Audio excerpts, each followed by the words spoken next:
Welcome to the Podkey Summary of YouTube. Today's catch-up is all about YouTube, which at this point is less a website than a whole media universe with billions of users, a mountain of video, and a very long list of arguments attached to it. It's a place where people can build real businesses, where algorithms can shape culture and politics, and where every big decision about ads, copyright, kids, and speech seems to solve one problem by creating two more.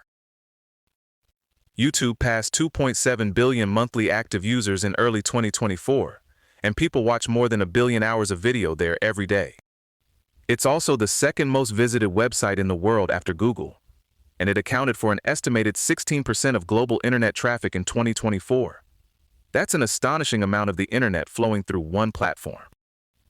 And the scale isn't just about audience, it's also about supply. More than 500 hours of video were being uploaded every minute as far back as 2019, and by mid-2024, the catalog was estimated at around 14.8 billion videos. The weirdly human part of that story is that abundance does not mean attention gets spread around nicely. More than 85% of videos have fewer than 1,000 views. So YouTube feels infinite, but attention on YouTube is still very concentrated. There's room for everyone to upload, not equal room for everyone to be seen. That gap between possibility and payoff is basically the YouTube creator economy in one sentence. YouTube helped create a new kind of independent media business where one person, or a tiny team, can build an audience and make money through ads, memberships, donations, sponsorships, and merch without ever going through traditional TV or radio gatekeepers. The partner program alone has more than 2 million members, which tells you how many people see this as a real business path, even with YouTube usually keeping 45% of ad revenue. But the economics are brutally uneven. Back in 2011, roughly 30% of videos generated 99% of views, and in another study of music categories, just 2.5% of artists captured more than 90% of the relevant YouTube and Vivo views. So yes, grassroots fame is possible. It absolutely happens. But the system also rewards people who can constantly optimize for recommendation systems, audience retention, and advertiser comfort. And that changed old media too. TV clips, musicians, news outlets, teachers, and internet-native creators all ended up competing in the same feed, on the same screen, under the same recommendation logic. What started as an ad-supported video platform has turned into a much broader subscription and distribution business. Now, it includes premium, music, movies and TV, primetime channels, YouTube TV, shorts, kids, VR, games, and AI-powered dubbing. The money reflects that expansion. Ad revenue grew from $15.1 billion in 2019 to $29.2 billion in 2022, then roughly $31.7 billion in 2023. From late 2023 through the third quarter of 2024, combined advertising and subscription revenue topped $50 billion. And as the business grows, YouTube has been more aggressive about controlling the viewing experience. It has cracked down on ad blockers, experimented with long runs of unskippable ads, and kept the right to place ads on videos, even when creators don't get a share. That's a good reminder that YouTube can feel like public infrastructure to users, but it operates like a very determined commercial platform. A lot of YouTube's power comes from the recommendation system, because it doesn't just host video, it steers attention. That has made it hugely influential in culture and politics, and also a magnet for criticism. Some critics have described YouTube as a radicalization machine.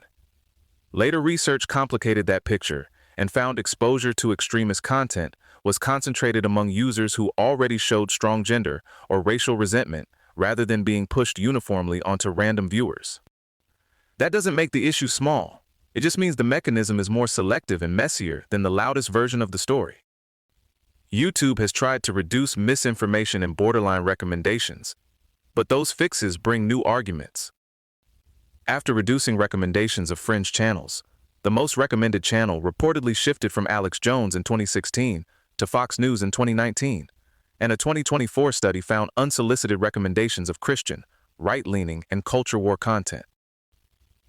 So even when the company intervenes, it's still making editorial choices at extraordinary scale. And because YouTube is a major venue for news, organizing, and direct communication, those choices matter in the real world. Videos on the platform were part of everything from the Arab Spring to Kony 2012, and creators have even been invited to the White House to help reach younger audiences. Then there's copyright, where YouTube has spent years trying to keep the whole machine legally standing, while also keeping creators from losing their minds. Its Content ID system automatically checks uploads against a database of copyrighted audio and video, and rights holders can block a video, track it, or monetize it. It's very effective at finding matches. The problem is that matching content is not the same thing as understanding context. Fair use can get crushed in a system where disputes are often handled algorithmically before a human really looks at them. That tension has shown up over and over, from the Viacom lawsuit to unofficial Saturday Night Live uploads getting removed, to cases where a tiny music snippet triggered demonetization or takedowns for much longer videos. Major rights holders have enormous leverage here. A creator can lose an account after 3 successful copyright complaints. And in some cases, blocked material has stayed down because of contractual arrangements, even after the uploader filed a DMCA counter notice. So the system is efficient, but efficient in a way that often favors whoever already has the most power. Moderation is another area where YouTube manages to be accused of opposite failures at the same time. It's been criticized for allowing misinformation, disturbing child-targeted content, harassment, and extremist material to spread, while also being accused of suppressing legitimate political speech, LGBTQ+ speech, and other controversial expression.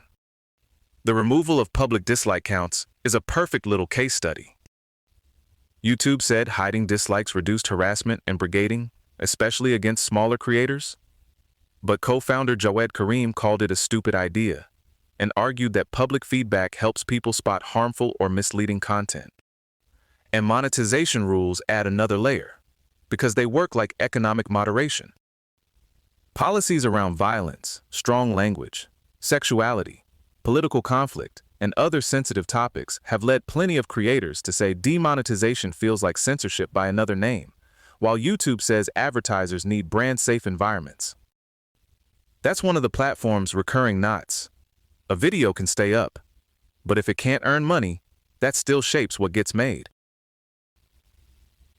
YouTube's relationship with children has produced both extra safeguards and serious legal trouble.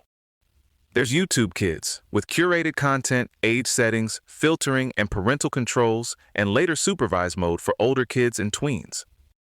But in 2019, Google paid a $170 million FTC settlement over allegations that YouTube collected personal information from children under 13 without adequate parental consent. Starting in 2020, videos marked as made for kids became subject to COPPA-related restrictions. And the privacy concerns go well beyond children. A 2024 FTC report on major social and video platforms, including YouTube, warned that data practices could expose users and even non-users to identity theft, stalking, discrimination, emotional distress, mental health harms, and reputational damage. That's the less visible side of a platform this large. The video is what we see. The data trail is the part most people only think about when a regulator shows up with a very long PDF. Finally, YouTube isn't just a company or a website. It's part of global communications infrastructure. And that means every fight about power eventually lands there too. Countries including China, North Korea, Iran, Turkmenistan, and others have blocked or restricted YouTube for reasons ranging from political criticism and religious morality to unrest, elections, and even bandwidth concerns. At the same time, YouTube itself acts as a gatekeeper across borders.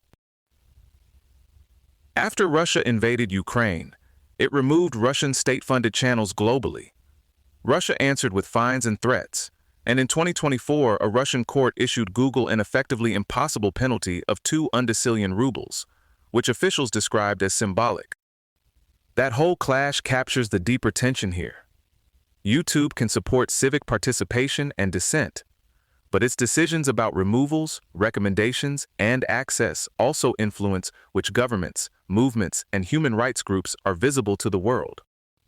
For one platform, that's an awful lot of power resting inside autoplay, ad systems, and moderation queues. So that's YouTube in 2024 and beyond. Massive, useful, lucrative, messy, and way more consequential than a place to watch clips. It's a creator marketplace, a media distributor, a political actor, a copyright machine, and occasionally the reason your nice quiet evening turns into a 40-minute video essay, which, to be fair, is also part of the charm. This episode was generated by Podkey. Create your own at podkey.fm.